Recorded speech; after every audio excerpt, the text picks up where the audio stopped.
ನಮ್ಮ ಪ್ರತಿಭಟನೆಯನ್ನು ಸರ್ಕಾರದ ಉದಾಸೀನತೆಯ ಬಗ್ಗೆ ಹಾಗೂ ರಾಜ್ಯ ಸಕ್ಕರೆ ಮಾಲೀಕರ ವಿರುದ್ಧ ಇದು ಒಂದು ಪ್ರತಿಭಟನೆಯನ್ನು ಹಮ್ಮಿಕೊಂಡಿದ್ದೀವಿ. ಕಾರಣ ಆದರೂ ಇಷ್ಟೇ, ನಾವು ನಮ್ಮ ರಾಜ್ಯದಲ್ಲಿ ಸುಮಾರು 79 ಸಕ್ಕರೆ ಕಾರ್ಖಾನೆಗಳು ಕಾರ್ಯನಿರ್ವಹಿಸ್ತಾ ಇದ್ದಾವೆ. ಅದರಲ್ಲಿ ನಾವು 80ರಿಂದ 90 ಸಾವಿರ ಜನ ಕಾರ್ಮಿಕರು ಕೆಲಸ ಮಾಡ್ತಾ ಇದ್ದೇವೆ.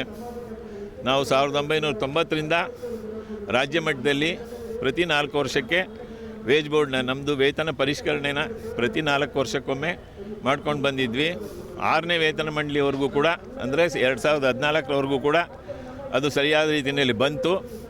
ಆದರೆ ಈಗ ಏನಾಗ್ತಿದೆ ಅಂದರೆ 2018ರಿಂದ ಶುರುವಾದಂಥ 7ನೇ ವೇತನ ಒಪ್ಪಂದಕ್ಕೆ ನಮ್ಮ ರಾಜ್ಯದ ಎಲ್ಲ ಸಕ್ಕರೆ ಕಾರ್ಖಾನೆಗಳ ಏನು ಆಡಳಿತ ಮಂಡಳಿಯವರು ನಮ್ಮ ಕಾರ್ಮಿಕ ವಿರೋಧಿ ಒಂದು ನೀತಿಯನ್ನು ಅನುಸರಿಸಿ ಇದಕ್ಕೆ ಬರಲೇ ಇಲ್ಲ ಮೀಟಿಂಗ್ಗೆ. ಅವರು ಸತತವಾಗಿ 3 ವರ್ಷಗಳ ಕಾಲ ಸರ್ಕಾರ ನಮ್ಮನ್ನ ಮಧ್ಯೆ ಕೂರಿಸಿ ಮಾತಾಡಬೇಕಂದ್ರೆ ಬರಲಿಲ್ಲ.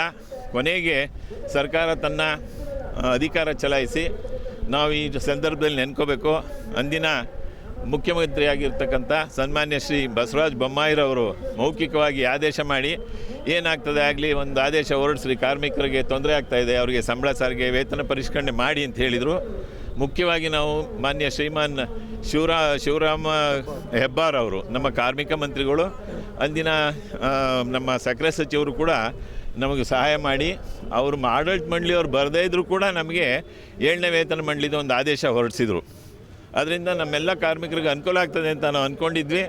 ಆದರೆ ದುರದೃಷ್ಟವಶಾತ್ ಪುನಃ ಅದೇ ನಮ್ಮ ಕಾರ್ಖಾನೆ ಆಡಳಿತ ಮಂಡಳಿಯವರು 10 ಕಾರ್ಖಾನೆ ಆಡಳಿತ ಮಂಡಳಿಯವರು ರಾಜ್ಯದ ಉಚ್ಚ ನ್ಯಾಯಾಲಯದಲ್ಲಿ ಬಂದು ಅದ್ರ ಬಗ್ಗೆ ಆ ಸರ್ಕಾರಿ ಆದೇಶದ ಬಗ್ಗೆ ಒಂದು ಮೊಕದ್ದಮೆ ಹಾಕಿ ಅದಕ್ಕೆ ತಡೆಯಾಜ್ಞೆ ತಂದಿದ್ದಾರೆ. ಆ ನಂತರ ಕೂಡ 10 ಕಾರ್ಖಾನೆ ಅಂದರೆ 10 ಕಾರ್ಖಾನೆ ಮಾಲೀಕರು ಅವ್ರದ್ದು 18 ಯೂನಿಟ್ಸ್ ಇದೆ. ನಾವು ಅವ್ರನ್ನಲ್ಲಿ ಪುನಃ ಹೋಗಿ ಮನವಿ ಮಾಡಿಕೊಂಡ್ವಿ, ಕಾರ್ಮಿಕರಿಗೆ 4 ವರ್ಷಕ್ಕೆ ಒಂದೇ ಸಲ ನಾವು ವೇತನ ಪರಿಷ್ಕರಣೆ ಆಗೋದು ಸರ್ಕಾರ ಆದೇಶ ಮಾಡಿದೆ, ನೀವು ಕೊಡಲೇಬೇಕಂತ. ಆ 10 ಮಂದಿನಲ್ಲಿ 5 ಮಂದಿ ಅವರು ಕೇಸನ್ನು ವಾಪಸ್ ತೊಗೊಳ್ಳದೇ ಇದ್ದರೂ ಕೂಡ ನಮಗೆಲ್ರಿಗೂ ಇಂಪ್ಲಿಮೆಂಟ್ ಮಾಡಿದ್ದಾರೆ. ಏನು ಆದೇಶ ಬಂದಿತ್ತು ಅದನ್ನು ಕೊಟ್ಟಿದ್ದಾರೆ. ಇನ್ನು ಉಳಿಕೆ 5 ಮಂದಿ ಕೊಟ್ಟಿಲ್ಲ. ಇವತ್ತಿನವರೆಗೆ ಯಾರು ಕೊಟ್ಟಿಲ್ವೋ ಅವರು ಒಂದು ಆದೇಶನೂ, ಈ ಸರ್ಕಾರಿ ಆದೇಶ ಒಂದನ್ನು ಕೂಡ ಅವರು ಮಾನ್ಯತೆ ಮಾಡಿಲ್ಲ ಇವತ್ತಿನವರೆಗೆ. ಅಂಥವರು ಇನ್ನೂ 5 ಇದೆ. ಈಗ ನಮ್ಮದು ಅದು 2022ಕ್ಕೆ ಕ್ಲೋಸ್ ಆಗ್ತದೆ, ಮಾರ್ಚಿಗೆ.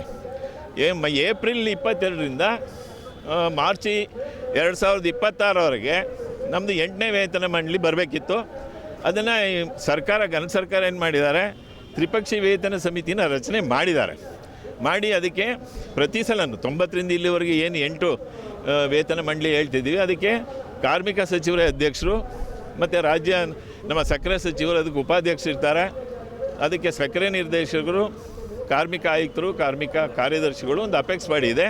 ಕಾರ್ಮಿಕರ ವತಿಯಿಂದ ನಮ್ಮ ಫೆಡರೇಷನ್ನು, ಮ್ಯಾನೇಜ್ಮೆಂಟ್ ವತಿಯಿಂದ SISMA, south Indian sugar mill association ಅಂತ ಇದೆ. ಆ ಆಡಳಿತ ಮಂಡಳಿ ಕಡೆಯಿಂದ ಪ್ರೈವೇಟು ಮತ್ತು ಪಬ್ಲಿಕ್ ಸೆಕ್ಟರ್ ಯೂನಿಟ್ಗೆ ಕೋಆಪರೇಟಿವ್ ಫ್ಯಾಕ್ಟ್ರಿಗಳು ಇದೆ ನಮ್ಮ ರಾಜ್ಯದಲ್ಲಿ. ಆ ಕೋಆಪರೇಟಿವ್ ಫ್ಯಾಕ್ಟ್ರಿಗಳಿಗೆ ಕೋಆಪರೇಟಿವ್ ಫೆಡರೇಷನ್ ಅಂತ ಇದೆ.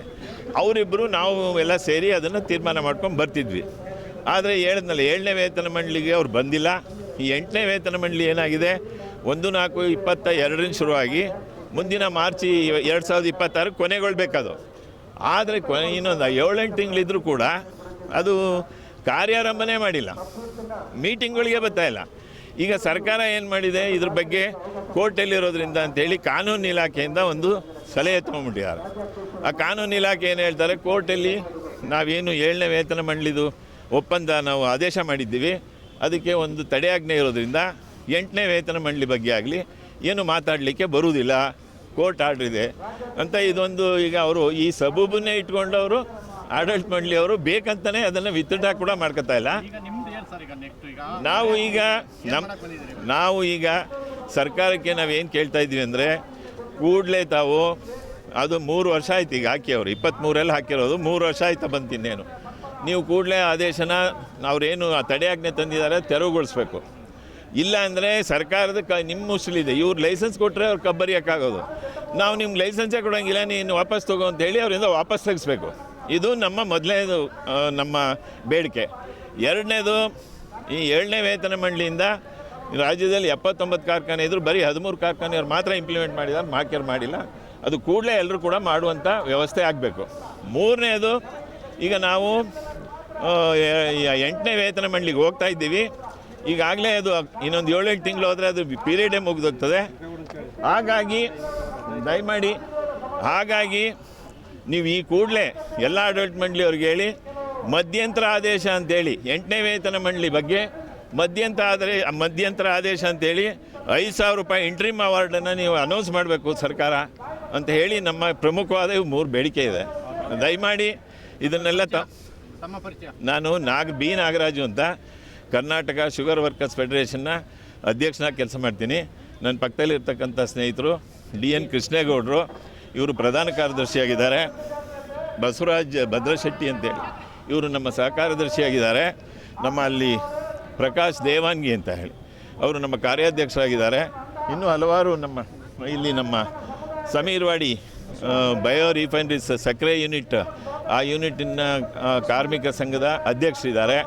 ಇಲ್ಲಿ ಎಲ್ಲ ಗೌರವಾನ್ವಿತ ಸಕ್ಕರೆ ಕಂಪನಿಯ ಉದ್ಯೋಗದಾತರೇ, ಇವತ್ತು ಏನು ನಾವು ಶುಗರ್ ಫೆಡರೇಷನ್ ವತಿಯಿಂದ ರಾಜ್ಯದ ಎಲ್ಲ ಭಾಗದ ಸಕ್ಕರೆ ಕಾರ್ಖಾನೆಗಳಿಂದ ಬಂದು ಇವತ್ತು ಸರ್ಕಾರಕ್ಕೆ ನಮ್ಮ ತ್ರಿಪಕ್ಷೀಯ ವೇತನ ಸಮಿತಿಯಲ್ಲಿ ಆಗ್ತಾ ಇರ್ತಕ್ಕಂಥ ತಾರತಮ್ಯ ನೀತಿಯನ್ನು ವಿರೋಧಿಸಿ ನಮಗೆ ಕಾರ್ಮಿಕರಿಗೆ ಸಲ್ಲಬೇಕಾದಂಥ ವೇತನ ಆಯೋಗಗಳನ್ನು ಕಾಲಕ್ಕೆ ಸರಿಯಾಗಿ ಮಾಡಿಕೊಡ್ಬೇಕು.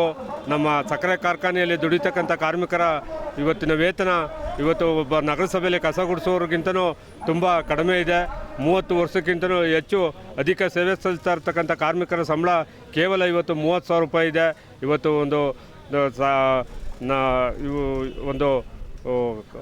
ನಗರಸಭೆ ಇದರಲ್ಲಿ ಕೆಲಸ ಮಾಡ್ತಕ್ಕಂಥ ದಿನಗೂಲಿ ನೌಕರರ ವೇತನವೇ ಇವತ್ತು 45ರಿಂದ 50,000 ರೂಪಾಯಿ ಇದೆ.